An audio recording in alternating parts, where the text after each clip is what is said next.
श्याम सुंदर के चरणों में वंदन में सीधा जवाबी प्रसंग की तरफ कहा गया है कि द्वापर वाली दुर्गे मैया लजिया राखे हमारी ना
देव है पिता तुम्हारे देवकी तुम्हारी मैया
उमेश भैया दहे के चक्कर में कहूँ चूना न चाट जाओ। हाँ। कहीं दहे के चक्कर में चूना न चाट जाओ। हाँ। सब गलफर फाड़ गई। हाँ हाँ सफेद जान समझो कि खा लीन जाए। अभी हमारा प्रसंग लगा था आपने कंस का वध करवा दिया।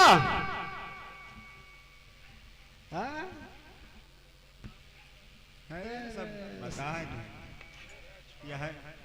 गांजर से चल के आए हैं बेचारे भाई भीत हैं हमारे।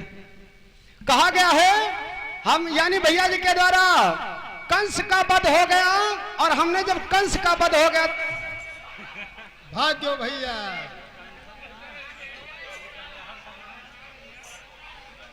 तो कहा गया है, और हमने बताया कि वही यानी कंस की पत्नी दोनों जाकर के अपने पिता जरासंध से कहती हैं कि पिताजी ये मेरा जो सिंदूर मेरा सुहाग कृष्ण ने मिटा दिया।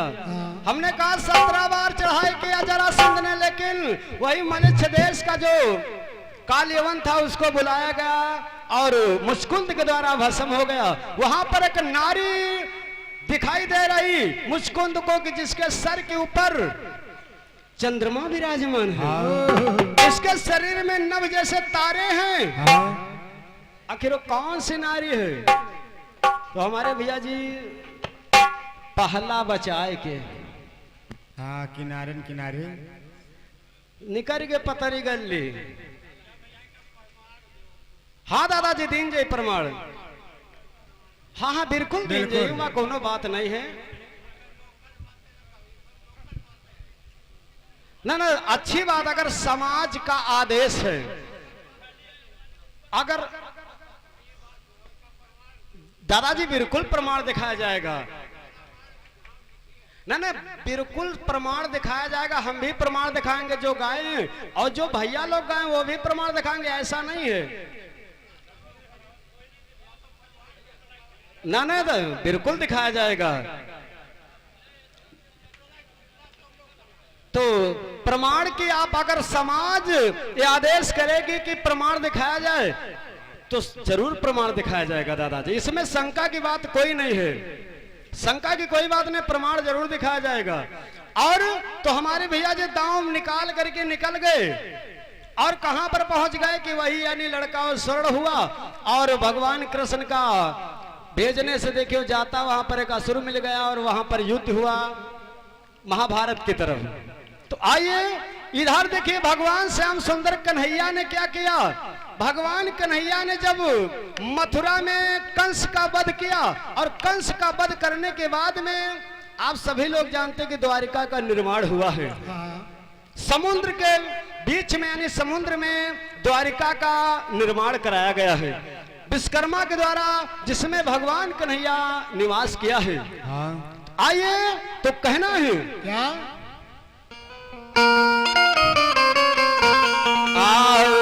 मोर रामा हो रामा। हमारे भैया जी ने एक प्रसंग को लगाया यानी उड़ान लगाया कि कटिकट कटिकट गिरे चाहे अंग जंग से ना हटवे, कटिकट गिरे चाहे अंग जंग से ना हटवे। तो हमारी तरफ से कहना है क्या आए हो जंग तुम कालड़ी हो रामा, जंग तुम कालड़ी हो रामा, और यतन में होई गयो तंग जंग तुम कालड़ी हो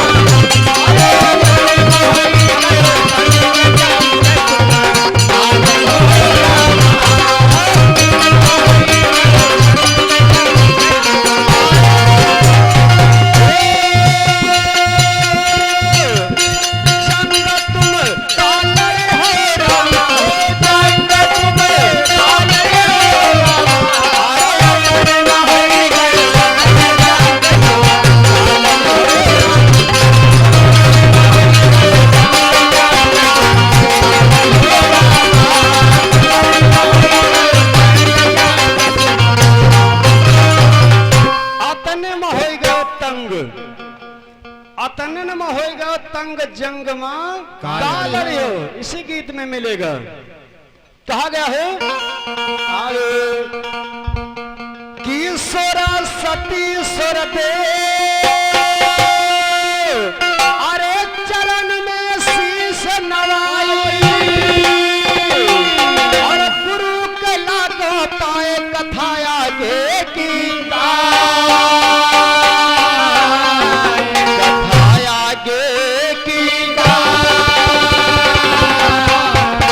पवन पुत्र हनुमान का सुमिरो पर अरे आज अखाड़ा तुम्हारे बल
भगवान श्याम सुंदर कन्हैया देवी अपने वहां पर विवाह करते हैं। 8 पटरानी बताई जाती हैं।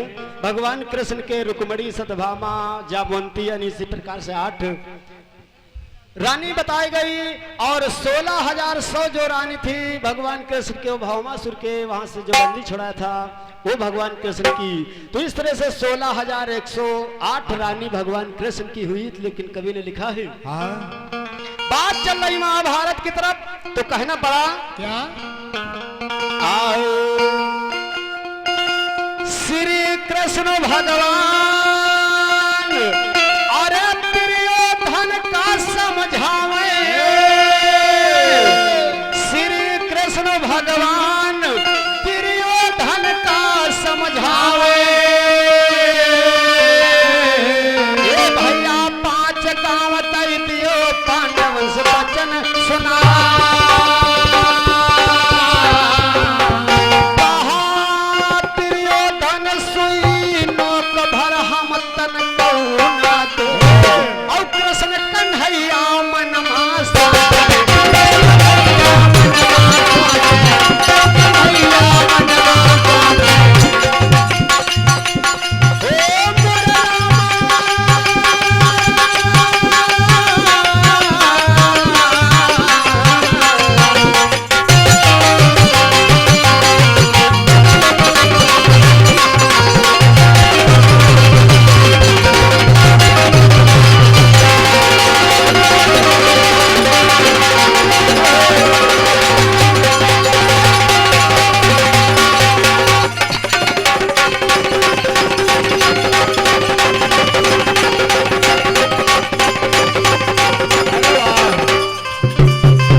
हस्तिनापुर जाते हैं। और हमने पूछा था जिस नारी के मस्तक पर चंद्रमा और उसके शरीर में यानी तारे, तो हमारे भैया जी उसका नाम नहीं बता, लेकिन हम भी इसको पढ़ा रहे हैं, इस प्रसंग को खोल रहे हैं कि यानी उस नारी का नाम था रनु देवी जिसके मस्तक पर चंद्रमा था। बहुत सही। और मौका मिलेगा दादा कौन लिखा है कुल मिला के न अटकर पंचू ने तुमका हम लिखा दिखाई उमा संकट तन की बात नहीं है भाई, हम लिखा तुमको दिखलाएंगे कि लिखा है कि नहीं लिखा। अटकर पंचू कोई गए न पैदा था। दादाजी एक बात बताइए, आप तो हमारे मालूम पिता समान हैं, अगर हम किसी रास्ते से गए नहीं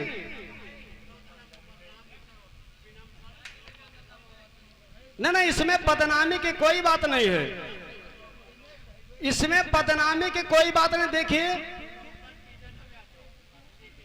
दादाजी जब उधरों से बिक रहे हैं लोकल तो इधरों से बिकी लोकल, इसलिए कि टन पहला इधर से लगा है भाई, टन पहला उधर से लगा, अगर लोकल उधर से बिकेगा तो लोकल भी हम भी को बेचना पड़ेगा, इसलिए कि हमारे सामने मजबूरी है, हमारे सामने मजबूरियां हैं। भैया लोग विचार करें कि हमारा गाना ना पकड़ा जाए तो हमको नहीं गोली ख्याल है, वो नहीं कहना है कि नहीं। तो उनका अगर प्रयास है तो मेरा भी प्रयास कि मेरा गाना ना पकड़ा जाए, है दादा कि नहीं। और इसमें बदनामी की और धर्म की कोई बदनामी नहीं है। आइए देखिए, उसको मैं अगर प्रमाण मांगा, अगर समाज कहेगी तो मैं दिखलाऊंगा कि रनु देवी नाम की, यानी वो देवी थी, रनु नाम था उसका, और उसके मस्तक पर चंद्रमा, तारे उसके शरीर से निकल रहे थे। आइए तो कहना पड़ा, इधर देखिए भगवान श्याम सुंदर कन्हैया, भगवान श्याम सुंदर कन्हैया देखिए हस्तिनापुरी को जाते हैं, लेकिन उनकी बात वहां पर कोई सुनने वाला नहीं हो सकता, ये नहीं हो सकता। तो हमारे भैया बता रहे, कहूं लचका नहीं तुम लगा पाओ, भजन है लन गा रहे लगाए, हम सब कुछ दे इस चक्कर में न रहो। तो कहना बड़ा आए आए हा मोर रामा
सुभद्रा है और मैं अपनी बहन सुभद्रा से थोड़ा मुलाकात करता हूँ। तो आज देखिए सुभद्रा के पास में जब मुलाकात के लिए भगवान कृष्ण जाते हैं तो होता क्या है, क्या और चाहे सुभद्रा से कृष्ण कन्हैया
सुभद्रा से कि बहन देखिए यहाँ पर कोई मानने वाला नहीं है, इसलिए यहाँ पर घनघोर युद्ध होगा।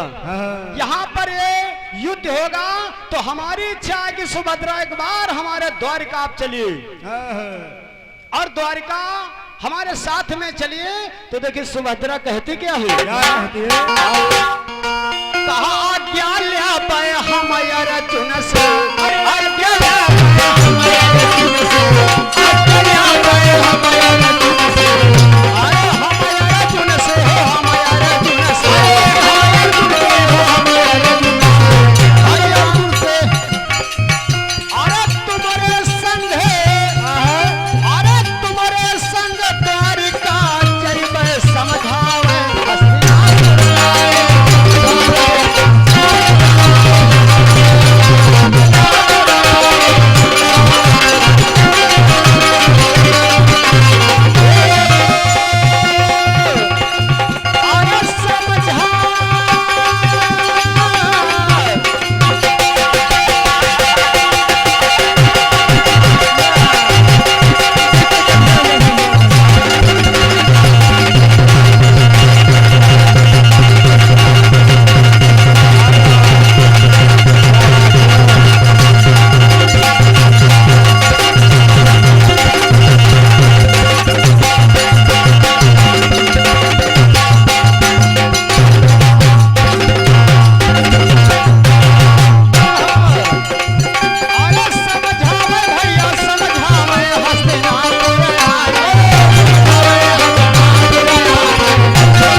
सुभद्रा से कहा गया मेरे साथ द्वारिका चलिए और थोड़ा वहां पर टहलाइए, इसलिए कि यहाँ पर कोई मानने वाला नहीं, यहाँ पर अब घनघोर युद्ध होगा, लड़ाई होगी। तो सुभद्रा कहने लगी देखिए अर्जुन से आज्ञा लेकर के मैं चलूंगी। तो अर्जुन जी से आज्ञा ले लिया और आदेश जब पा गई सुभद्रा तो देखिए भगवान कन्हैया के साथ में चल देती हस्तिनापुरी की तरफ। और जब चल देती देखे दोनों लोग होता है क्या,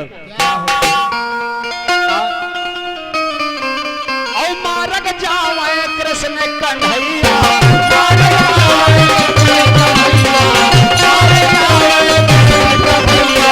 कृष्ण कन्हैया हो, कृष्ण कन्हैया,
सुभद्रा को लिए जा रहे हैं हस्तिनापुरी की ओर। कहा गया लीलाधर लीला करो जान न पावा, लीला हो रही। आज भगवान कन्हैया अपनी बहन सुभद्रा को लिए हस्तिनापुरी की तरफ जा रहे हैं, लेकिन वहां पर देखिए होता क्या, मार्ग में क्या होता है, क्या होता है?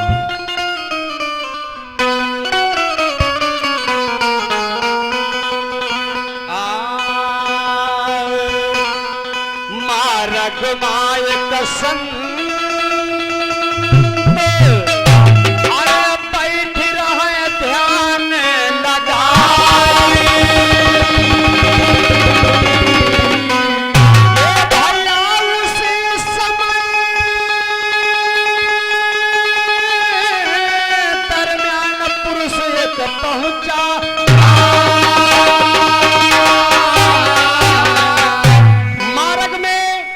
संत भगवान अपने समाधि को लगाए बैठे और उसी मार्ग से भगवान कृष्ण सुभद्रा को लिए जा रहे हैं, लेकिन वो महात्मा जी यानी भगवान की याद में समाधि लिए लीन है, नेत्रों को बंद है। लेकिन देखिए हुआ क्या हुआ उसी समय का पुरुष है आवाज सुनो सुगन धरि ध्यान, और लय माटी का एक बर्तन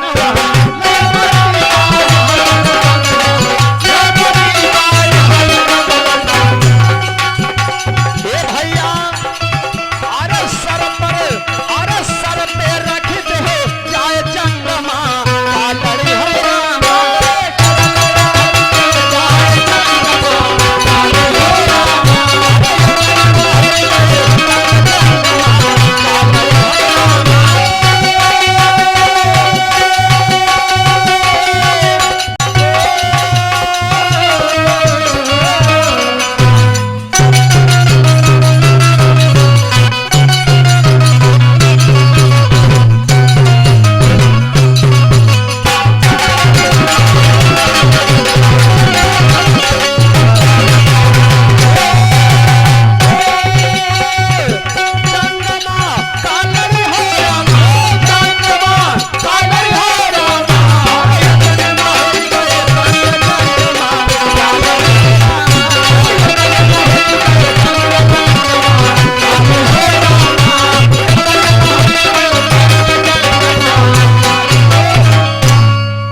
तपस्या कर रहे हैं, और उधर से एक वीर यानी एक पुरुष यानी वहां पर आता है, और वो पुरुष आकर के एक माटी का बर्तन ले जा करके उसी महात्मा के सर के ऊपर रख दिया।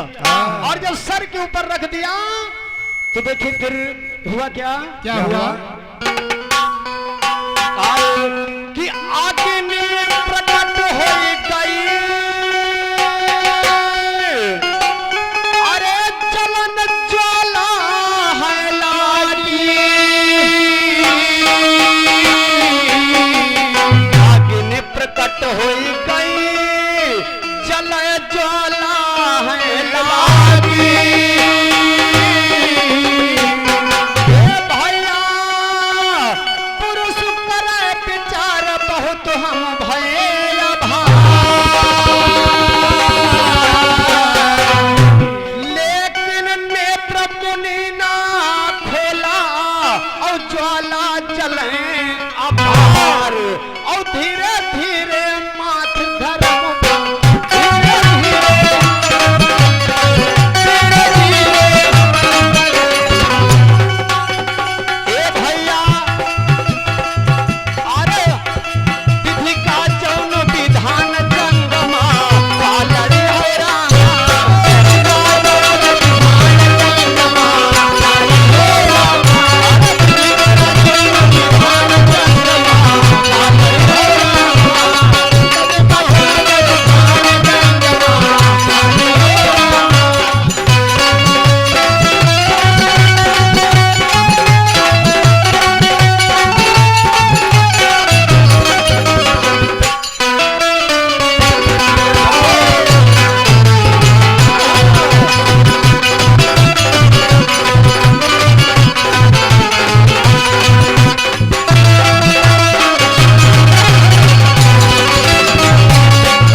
संत भगवान के सर पे रख दिया, और उसी से यानी ज्वाला प्रकट हो गई, अग्नि जलने लगी। और इतना तेजी से अग्नि जलने लगी कि महात्मा का सर बिल्कुल गर्म हो गया। और जब सर गर्म हो गया तो देखिए हुआ क्या हुआ बिल्कुल समझ गए बाबा। लास्ट लाइन अंतिम चौपाई कहा है कि मस्तक फटा उस समय, अरे गर्जना भय अधिकारी,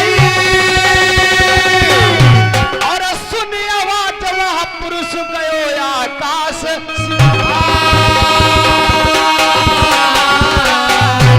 कहा सुभद्रा कौन मुनिया और दीजे तिरन ओ कहा लाल जी हरि के लीला, लाल जी हरि के लीला, लाल जी हरि के लीला।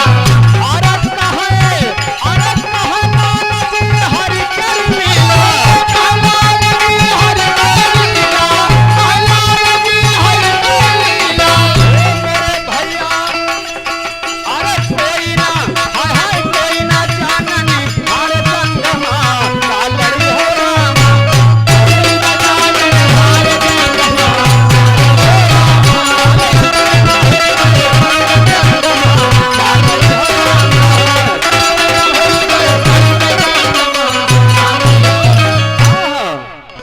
इस तरह से ये प्रसंग रहा। और चलते चलाते में कटा हुआ पीस अभी हमारे भैया जी के द्वारा गीत कि जाता रो माई के दर्शन करा, माई के दर्शन करा, माई के दर्शन करा।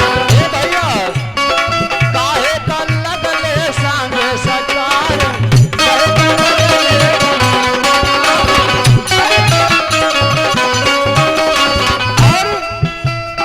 रील बनी मंदिर, रील बनी मंदिर के गेट पे जीजा,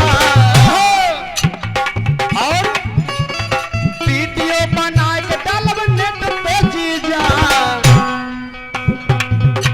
बुलेट पे जीजा, बुलेट पे जीजा, ये चला घुमावे बुलेट पे जीजा,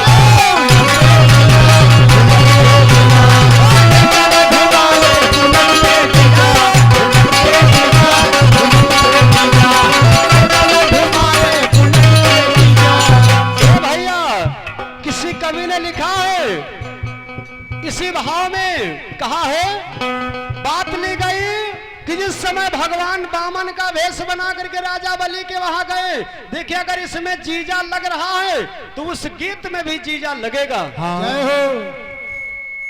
यानी उस गीत में भी जीजा लगेगा। तो जिस समय भगवान वामन वेश में राजा बलि के वहां गए तो सभी लोग जानते कि यानी उनसे पृथ्वी मांग लिया। फिर जो है भगवान कहने लगे राजा बलि से कि बहुत मैं प्रसन्न हूं इसलिए कि तुमने बड़े सत्यवादी राजा हैं, कुछ मांग लीजिए। राजा बलि कहने लगे तुम्हारे जैसे भिखमंगों से मैं क्या मांगू, स्वयं हमारे वहां मांगने के लिए। भगवान कहा कुछ मांग लिया, मांग लीजिए। तो देखिए राजा बलि कहा मांगना केवल यही है, क्या मांगना है कि हमारे 52 मुहार हैं और 52 मुहारों पर जिस गेट से मैं निकलूं उस पर जाकर के केवल तुम खड़े मिलो, हमका दर्शन दियो। वचनबद्ध हो गए भगवान राजा बलि के। वहां तो कवि ने लिखा है क्या कहा गया है, मोरे रामा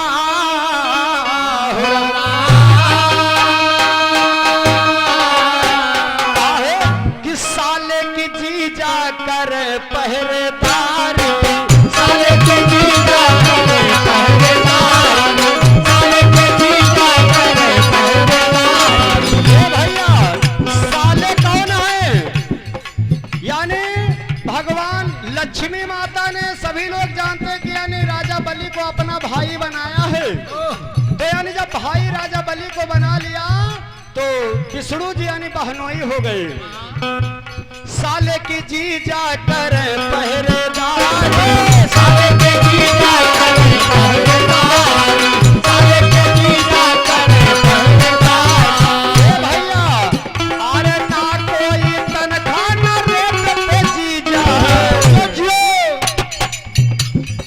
ना कोई तनख्वाह ना रेट पे जीजा, ड्यूटी बजावे हर गेट पे जीजा, गेट पे जीजा, गेट पे जीजा, अरे ड्यूटी बजावे हर गेट पे जीजा।